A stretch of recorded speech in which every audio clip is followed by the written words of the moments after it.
Rockstar Games at 8th of November has officially informed us that a trailer for the GTA 6 will be released at the beginning of December. In this video, I'm also going to talk about the absurd of the day before, huge explosion of Fortnite popularity, and a possible movie based on game Bloodborn. If you want to be up to date with the weekly news, please consider subscribing, smash the button, comment, you know the drill.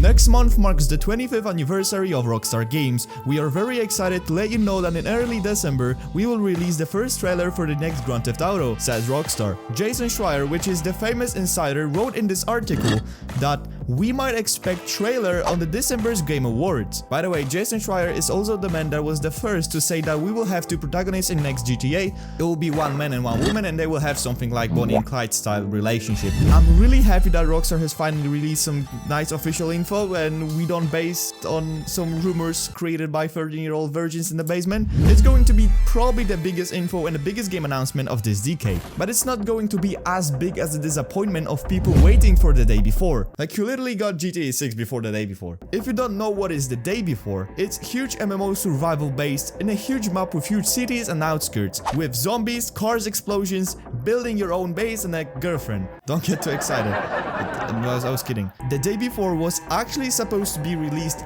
this week, but the release date, well, was obviously delayed. In this video, you'll find out when this game is going to debut. The story of the day before was actually funny from the beginning. As the first trailers were released, people started to compare some scenes and some graphics from the trailer to other games like The Division and The Last of Us. I mean, if you look at those graphics, you see they're literally one-to-one, they are the same. People had doubts about that game from the beginning because of its cinematic trailers, perfect gameplay, unbelievable graphics, spine-chilling designs, delightful ideas, charming scenarios.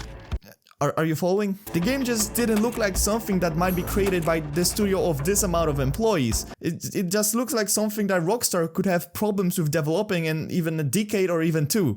The studio was also laughing at players and making jokes by releasing videos with clowns literally the day after promised release date. They also hyped people up with some huge events and completely copied trailer from Call of Duty. I'm not even joking. Like, look at this. It's the same trailer. Next, the game gets its own Steam page and quickly becomes the most wished video game on Steam, which is quite surprising taking into account the opinion of this game on the internet. And it gets another trailers, and it all doesn't look that charming as it used to be.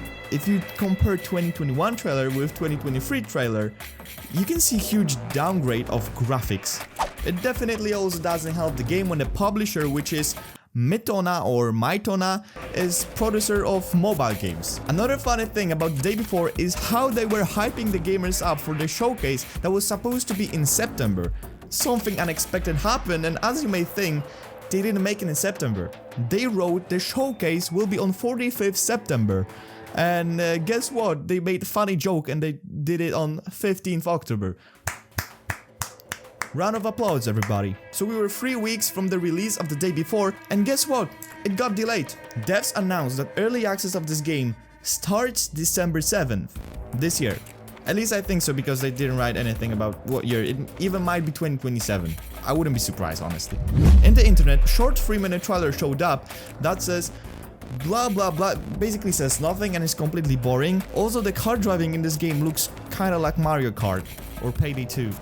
It's not good. The thing that worries me the most is that we can see all those beautiful sceneries, mall, cities, outskirts, forests and stuff like that, but we cannot really see the transition of this game between those sceneries. We don't see how the player might be transitioned between them, and just because we haven't seen anything like that in the trailers, I might suppose that the game is not going to be that much of an open world game. I think it's rather going to be some kind of maps that player gets put into, you know what I'm saying? Something like Escape from Tarkov. But you know, it's only my thoughts, don't take them into account or something, it might be good. Okay, but let's look at the comments under the trailer for gameplay. My best wishes to the shareholders. I wish them luck too. How about showing us a scene where you walk into the forest, or is there some invisible barrier? The ramen boy, that's exactly what I'm saying. Okay, but we also have positive feedback. This game is gonna nice. I cannot wait. Probably gonna nice, yeah. Another comment. My question is, how does a post-apocalyptic world have functioning sport cars? That's actually a good question. I haven't thought about it. Probably as well as devs haven't. Also, no one has probably thought about the moves that are associated with the game called Bloodborn. The debut of the game was 8 years ago on a PlayStation 4. Sony doesn't really give a fuck about fanbase of Bloodborne, let's be honest. So all rumors are usually some leaks or unofficial info by Reddit users, and on the gaming bible we can read movie is in fact in development. That would make sense because Sony actually likes to make movie adaptations of their famous video games. The perfect example is Uncharted with Tom Holland and Mark Wahlberg, Gran Turismo, The Last of Us, and Amazon is claimed to be working on God of War movie, so I'm really looking forward to it. On the Reddit there's also an info that the PlayStation Productions is working on a film inspired by Bloodborne. The producer is thought to be Lorenzo di Bonaventura. He's mainly known for his, Transformers films and stuff like that, but the scriptwriter is supposed to be Darem Lenka, which is mainly known for Shrek Forever and Turbo Snail.